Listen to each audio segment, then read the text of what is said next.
something truly left her. I don't want to go into details.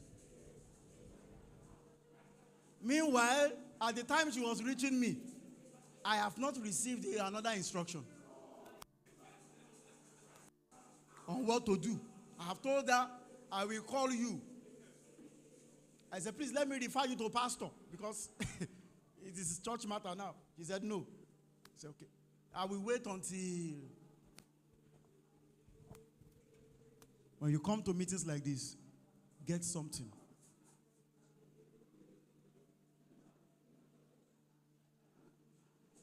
So that's one that if you have told somebody you don't qualify, but I heard NYSC and I heard abortion. And every time you are in this meeting like this, and when you pray to a level, the accuser will come and say you can't go anywhere. And then no matter how high you have gone, you fall back down.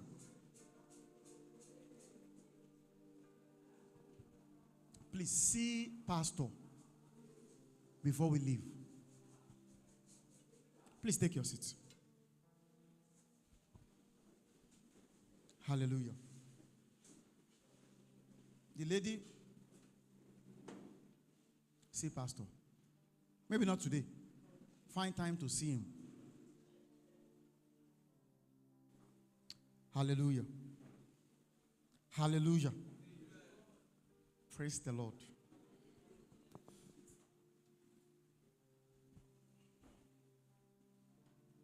We have been reading about,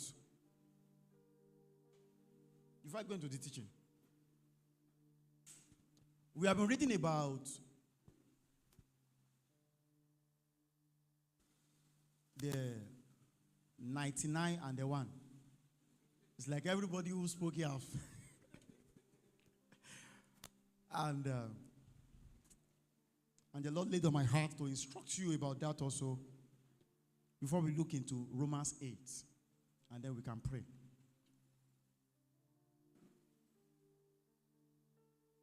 And the reason the 99 need no repentance is because they always have repentance. Take note. The reason the 99 needs no repentance is because they always have repentance. Repentance is not a one-time thing. It's part of the packages you travel with everywhere. And I hope that during the course of this meeting, God has laid another burden of repentance on your heart. If you are not repenting from anything, from this mountain, you see the fire that you have caught, it's only a matter of time. Repentance is a change of heart that produces a change of action. That's repentance. Because if your heart should change, your acts will change. Any form of repentance that does not produce a change of action was no repentance. Because the Bible says, as he thinks in his heart, so he is. So if you truly change your heart, then automatically your action should what? Change. So I want you to take a few minutes, a few seconds to reflect. What have I repented from in this place today? Or in the course of this meeting? When I leave here, what am I doing differently? You know, by the grace of God, I'm a teacher of God's word. So the matters of preservation is very, very important to teachers. Because if you shout and scream and pray and cry and fall and fall and fall and fall, and then you go back and live ordinary lives, an evangelist may enjoy the meeting. But for a teacher, that is not That is not where we get satisfaction. Our satisfaction comes when we see you 6 months later and you are still carrying that fire.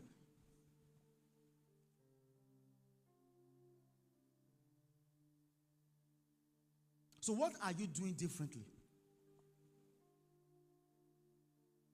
when you leave this mountain? What commitment are you making? If you don't have one yet, begin to think about it now. What are you laying down? What are you dropping? What are you letting go? What are you starting? What structure are you putting yourself into when you live here?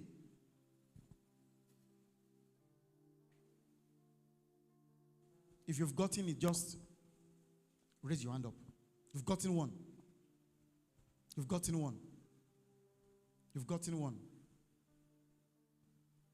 Okay. You are yet to get. Yet to get. Think. I'll give you 30 more seconds. Reflect on everything you have learned. And think. What new prayer time are you setting? What demand are you placing on your life to study when you live here? What time? Put a time.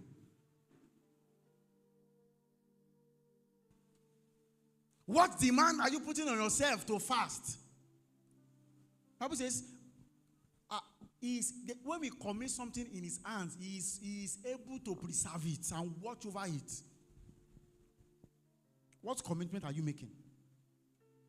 What have you repented from?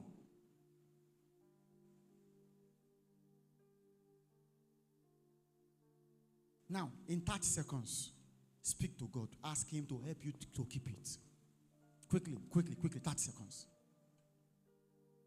30 seconds. Say, Lord, when I leave this mountain, I am making a decision to do A, B, C, and D now with my life. Am I cutting down on movies or on this? God would have spoken to you. You can't be under the ministration of Reverend in the morning and God did not tell you anything. He has said something to you. He came with sledgehammer and cutlass, cut out some things. Say, Lord, I have made up my mind to do this. Help me. Great helper, help me. Great helper, help me. I am not making this decision. I am not making this commitment by the arm of the flesh. Holy Spirit, help me. Holy Spirit, help me. I want to do things differently. I want to live differently from this mountain. And if you are here to get any, say, Lord Jesus, before I leave here, put a burden in my heart that will produce a specific action. Thank you, Father. I pray, as you have said in his ears, so shall it be unto you in the name of Jesus. You see, a lifelong change can never be produced by just a program. It is how that program or that encounter has impacted your next 24 hours that will determine if that encounter will do something to you in the next 1 year. Believe me. Believe me. None of the men you see speak here were made only by one program. No. But you see, that program did something to them. It placed a fire in their heart. And then when they went back home, they began to blow it. The devil wants to fan it and kill it. No. They continue to preserve that fire. Until they themselves are consumed by it, until they can sustain the fire. So that the aura of this meeting will not die when you leave here. Romans.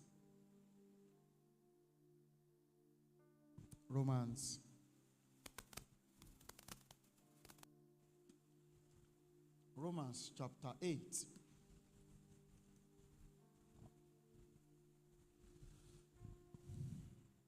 I want to teach now. Hallelujah. Praise the Lord. Romans 8, let's start from verse 14. Romans 8, from verse 14. We look at it like that, and I hope that we get to verse 19. Because verse 19 is the anchor scripture for this meeting. It says, for the earnest expectation of the creature waited for the manifestation of the sons of God. But we're going to start from verse 14. And it's a long journey. I will advise you to study. Start from chapter 5. Or you can start from chapter 4 if you want. And of course, you can start from chapter 1. But if you want to get the sequence, start from chapter 4, chapter 5, then chapter 6, then you go to chapter 7, then you come to chapter 8. It's a progression. So we didn't just arrive here accidentally. So from verse 14, for as many as are led by the Spirit of God, they are the sons of God. We are talking about the manifestation of sons, right? And it has been clear to us that these sons are the sons of God, right? So one of the marks that you are a son of God, that you are growing, or that you belong to the family of those who are called sons of God, is that you are led by the Spirit of God. And one of the habitats that you must remain to preserve your being the son of God and living like the son of God is that you are consistently being led by what?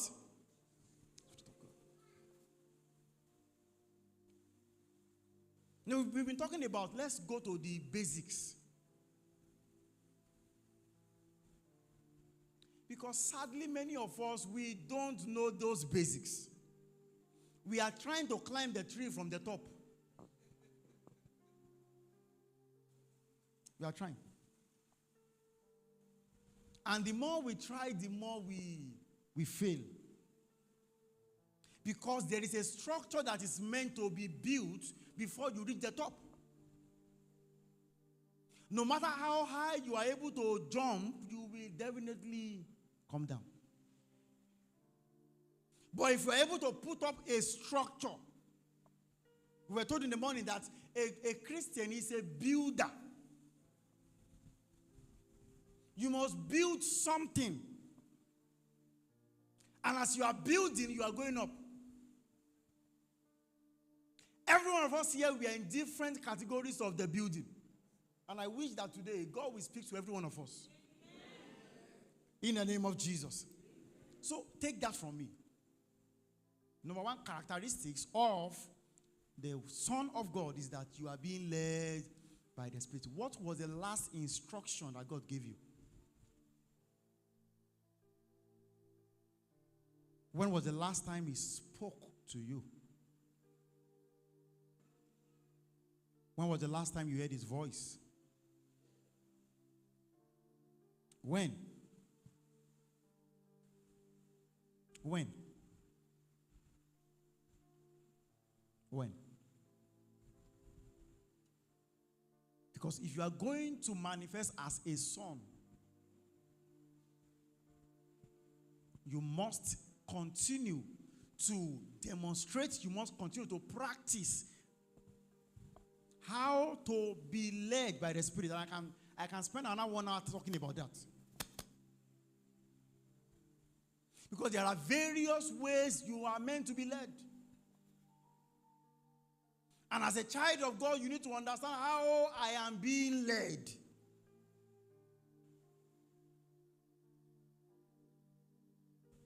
To be led by God is the preserve of every child of God, everybody.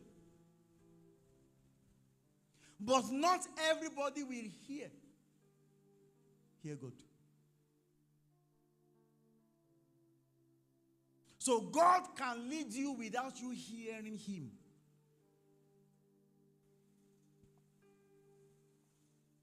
One of the errors that prevents us from manifesting God is that we are too focused on hearing. Meanwhile, God is focused on leading.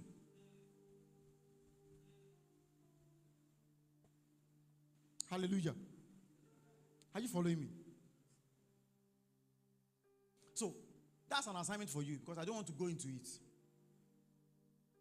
Go and practice. If you are a child of God, if you are not one, it's a different matter. And one of the ways to know if you are a child of God is that there is a leading in your spirit by God.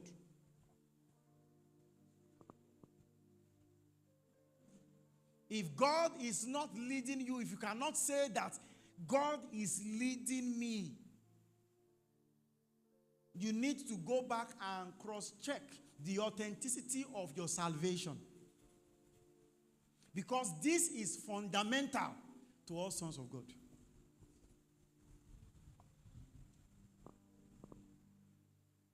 If you have not been hearing him, you've not been hearing him, maybe you have deadened your conscience to a level where you can't hear him anymore. That person needs to register in ICU. If you can actually draw a map, and in that map you can tell that there was a time when God used to lead me, but now he doesn't lead me anymore, you need to register where? Intensive care unit.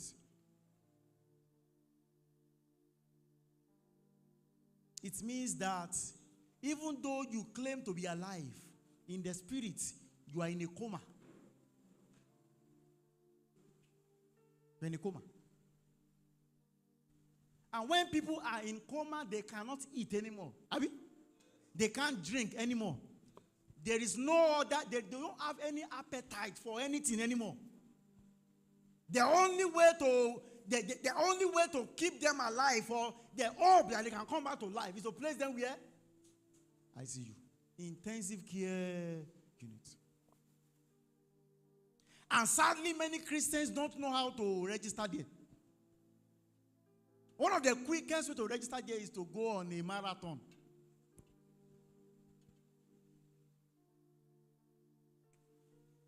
I'll give you that one for free. Is to go on a what? Go on a marathon. Go on a long, extended fast. If you can't do a marathon, go on an extended fast. Sentence yourself to a particular time of prayer every day. And do that for 21 days. Hopefully. By the time you are done, you will have come back alive. You'll be able to feel your spirit again. Meanwhile, you don't need to wait until you enter a coma before you...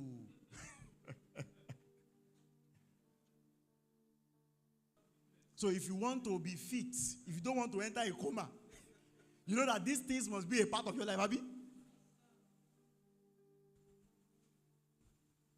No, we do a program where people read the Bible. They read 9 chapters every day for 1 month. And suddenly things begin to change. Suddenly. Dreams that have gone, return back. Visions that are gone, return back. Blessings that have been hanging blessings, hovering above their heads, that did not find a sufficient atmosphere to land, begin to come down.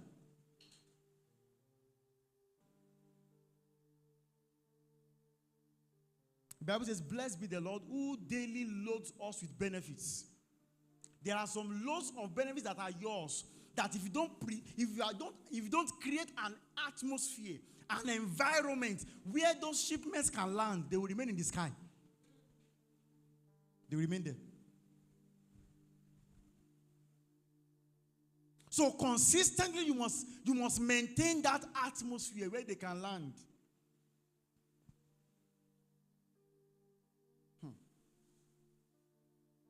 Beelzebub is called the Lord of Lies. And Sadly, many believers, they create an atmosphere for him to land unknowingly. Unknowingly. And if you entertain Beelzebub long enough, anything can happen. Oh. Anything can happen. Hallelujah. So, our first matter here is that you must be led by the Spirit of God. And I challenge you, if you can't find the leading of God anymore, you need an instant course correction. You need an immediate submission to the ICU of God so that you can be revived again.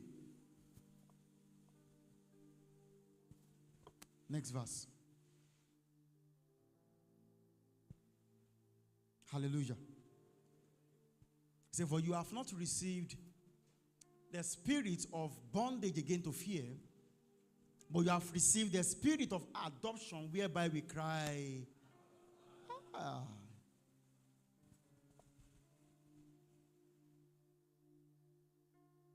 Ye have not received the spirit of bondage to again to fear. Please take note of the word again. Because if that word again is not there, it will have meant something else. So the Bible says you have not received the spirit of bondage again to fear.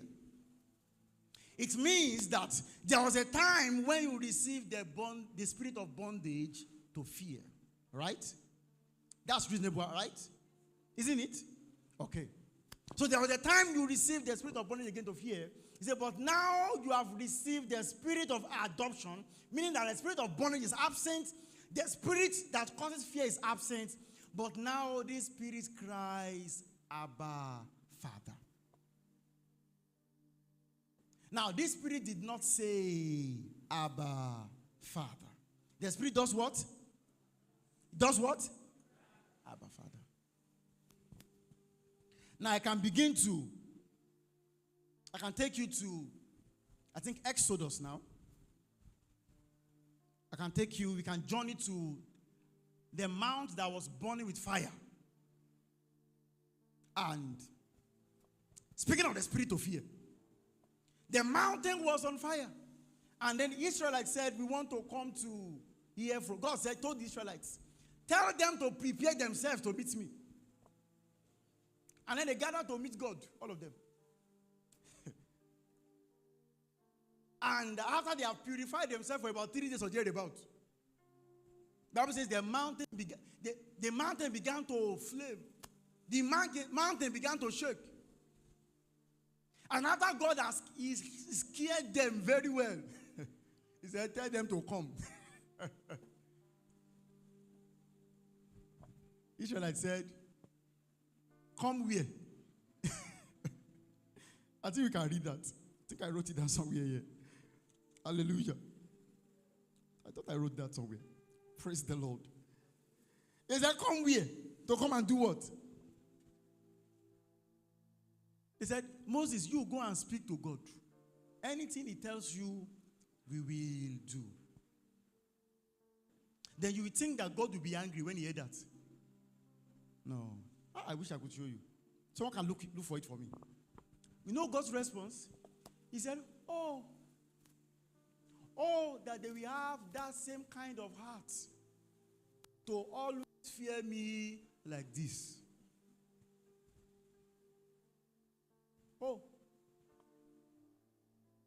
Oh, that they will have this